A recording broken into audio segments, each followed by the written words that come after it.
is everything so damn expensive? Billionaires. 4 years ago, my rent was $1,200. It is now $2,100, not even including utilities. Today we're talking about why is everything so expensive, and the really easy answer to that is the billionaires, the 1%, are just jacking up all the prices. They own everything now. After COVID, they consolidated their wealth, and now they're just making bank. So the world's 5 richest men have doubled their money as the poor get poorer, and we saw since 2020, they've increased their wealth to $869 billion. While the poorest 60% of people, almost 5 billion people, we've all lost money. So we need to be loud little froggies about this. We can't just sit there and boil alive. And we'll start by taking the big picture analysis of this. Let's talk to 3 very smart guys who can help us understand this big picture.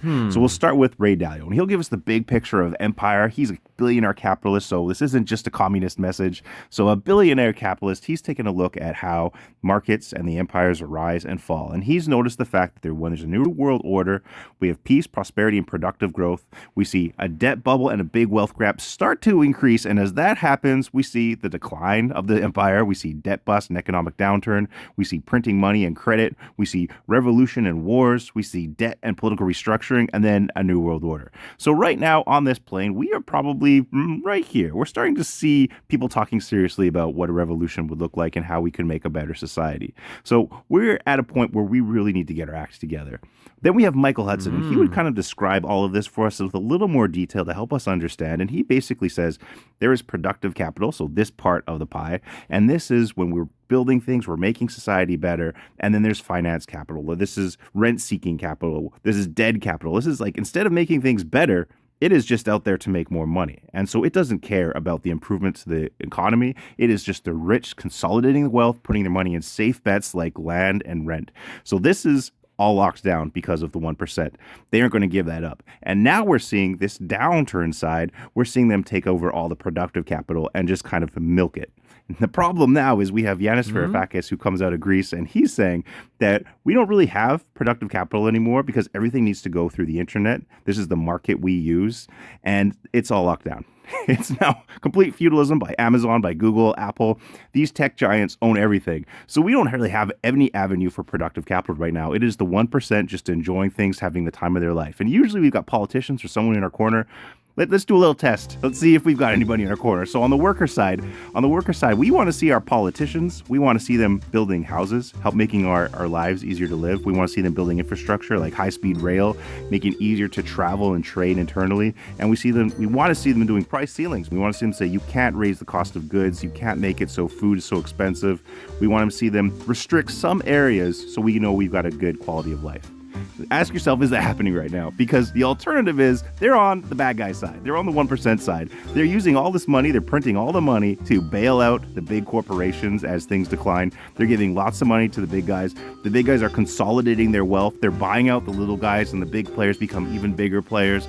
And they're also making it harder to run for office. They're saying, we really like this guy. We want to keep him forever. So let's make it exorbitantly expensive to become the president of the United States, for example.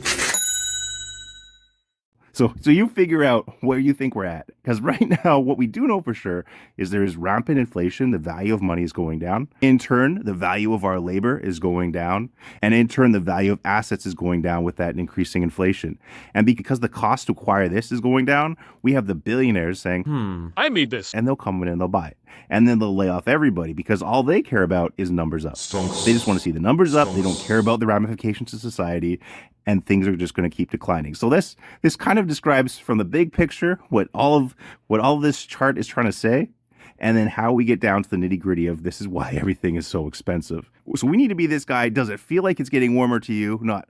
I don't like to talk about politics. I can feel my organs melting! Flip is dead. Because this is us. We were in the process of cooking. This is not okay. So we need to wake up and say, what the fuck? We need to say, wow, this is so expensive. I hate this. Why is this apple $10? How come the money I earn is worth so little? Why is my labor worth nothing? What are our politicians doing? I mean, a guy can't even buy a can of dip for less than $8. $8 for a can of dip? And while we're being vocal, we need to sync up with other people who aren't afraid to speak up and forming groups to really make a racket. Because this is Ray Dalio's chart of the relative standing of great empires. And we have like the United States here, the big country in the West, And right now we're here. We're about to fall off a cliff. Things are about to get really messy, really bad, right? We're talking about wars and revolution. So we need to get to a point where if we can't make a big enough ruckus to actually affect the politicians so they do things like build houses again and make it so we can afford to eat again, we need to at least have those groups ready to help fight side by side. So we're building a world where it's not just resetting everything back to